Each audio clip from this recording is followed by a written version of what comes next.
First of all, I just wonder if you could tell us a little bit about the sort of campaigns that you've been supporting in Brussels on behalf of the FSB and other interest groups to do with small businesses. We get a number of businesses who come to Brussels looking for our support for their campaigns. Recently, there was a recent campaign in the European Parliament about over-regulation and the burden that presents to business in the United Kingdom. It's reckoned that the cost of over-regulation and bureaucracy to British business is around 28 billion a year. Now, the EU loves to talk about simplification of bureaucracy, but actually never ever simply seems to achieve that simplification. It is the holy grail, but we've never managed to get there. I think that we need to take real steps, and that's a political campaign that we had some time ago that we need to keep on having over and over again. So that's an element of support. The other elements of support that people come to us around is around specific issues that are to do with their particular case. So we've had work around the Working Time Directive and lorry and transport issues, and that was really, really important, particularly from Northern Ireland. If you think of Northern Ireland, we need a haulage industry that is able to operate freely. We live on the edge of Europe. We have to bring goods to Northern Ireland, and the haulage industry here is incredibly important. So we need to be able to support our industry, not only about the Working Time Directive, but even, ludicrously enough, they now want to tell us, how high the trailers can actually be. Brussels seems to want to step in over and over again into the minutiae of national life. And unfortunately, it's small business who are the cornerstone of our community and our economy who bear the brunt of it. Do you think the current economic challenges across the EU will be an opportunity for the Commission to try and reduce the regulatory burdens and address some of the issues you were mentioning, particularly lorry trailer heights? Well, in theory, of course it should be. It should be an ideal opportunity to say we in the EU perform worse in terms of competitiveness than any other regions. We have Brazil and China and other regions of the world opening up. They're much more competitive. They're much more highly financed. They're into markets without the regulation that we have. So yes, of course you would think that it is an opportunity.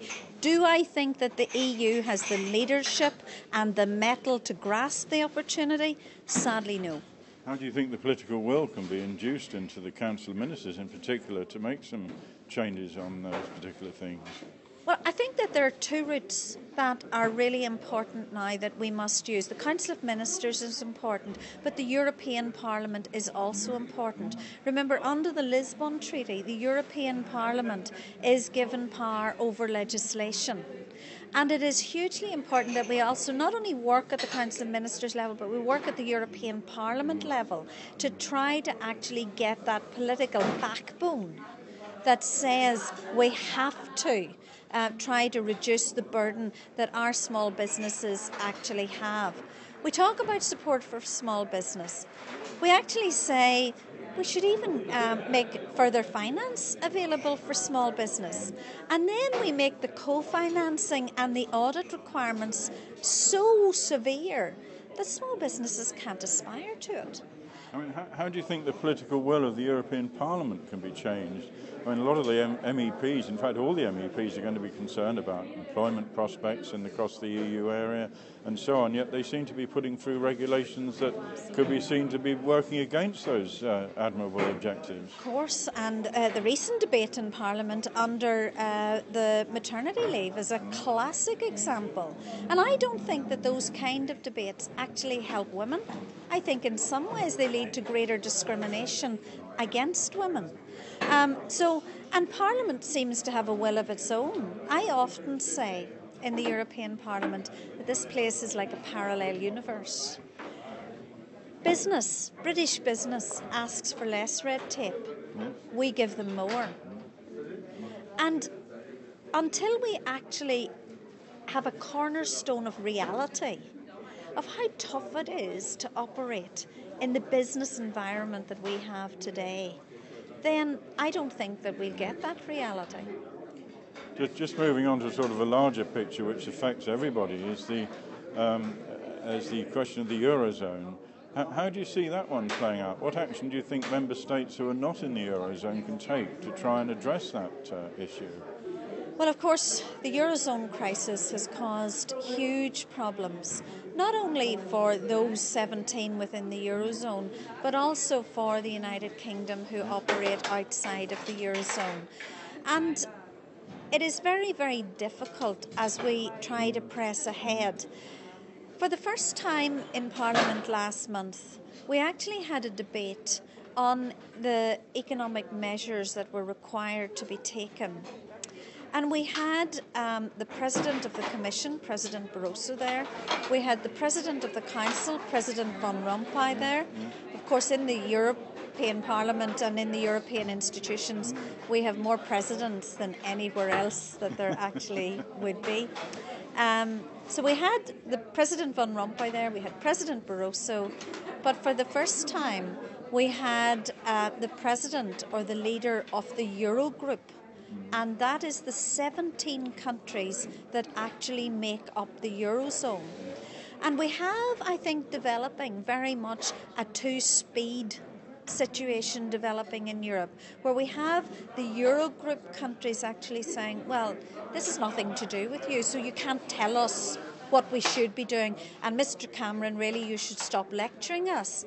But of course, it's everything to do with us, because United Kingdom taxpayers, like us, are going to pay to help stabilise the eurozone. And that might not be through direct bailouts any longer, according to Mr. Cameron, but it will be through our contribution, our increased contribution to the IMF. So we have already a two-speed situation developing. What do I think needs to happen fairly quickly? One thing that we've done for far too long, we've allowed the Greek situation to drag on and on and on.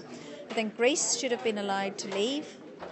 I think it should have been allowed to devalue its currency, adjust its interest rates, become competitive, and try to establish the fundamentals that will make it work again as an economy. We've allowed that to drag on. We've given the markets instability. We've allowed the markets then to look at other countries within the eurozone, and we've created an absolute crisis that, when the next round of debt comes up for repayment, will absolutely rear its head once again.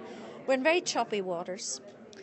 We potentially could see the breakup of the eurozone, and if we don't see the complete breakup of it, I think that we'll probably see a two-speed situation where we have an inner group and another group. Well, obviously there's a lot of issues that you're getting very well engaged with there.